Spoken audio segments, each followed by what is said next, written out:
So maybe I will stop now. We'll take rest because the coming part will be it should be one shot. We will go through these two, the methodology, how to derive fundamental solution. Then we will answer the second question, which is the symmetry of the 2-point fundamental solution kernels. Do we have any problem or any question? Just to reply something you mentioned. So for the symbolic, the tone, I think it's very important to derive to the fundamental solution. And actually, during my research, I also do that. But if we can make automatically, exactly. So then it's made easy for the engineer to use it. Definitely. I think this is a good idea. Yes. I will contact you. After that. I will send you my code. I will give you some examples about this. Then you can join me by your ideas. Then we can write it in a book chapter or in a journal paper or something like that, because it is worth it. Yeah.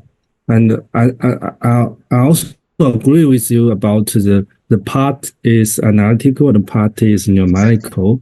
Even one of the parts would be artificial neural network. We can do it. Yeah, I think it's but we still have a long thing to do to make the BEM popular. Yes. And actually, we have very good situation, because all of this we can direct our students to explore all of this. This is very good. This is very good, as we say, it is area of research, a vast area of research. We can make a huge contribution in this direction. Okay, so see, as any student, you have the question? Hello, Professor. I have some questions. Sure.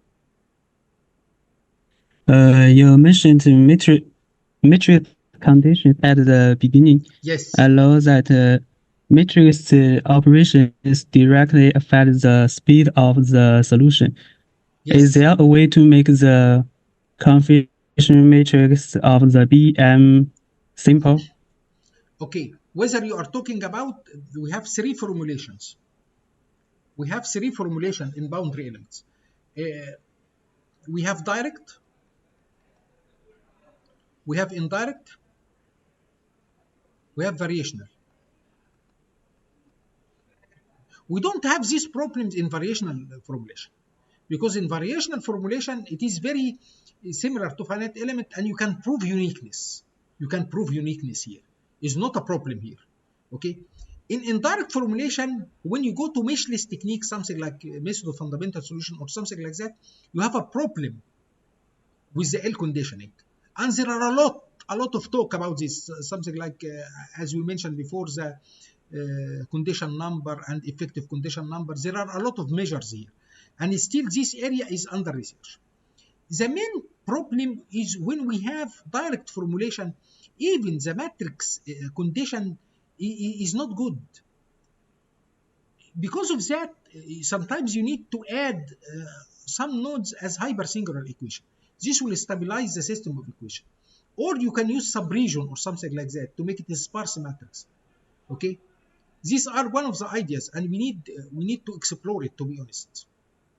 Because of that, I put one of the troubles and one of the area of research we need to face is the condition number of the matrices we obtain from boundary elements.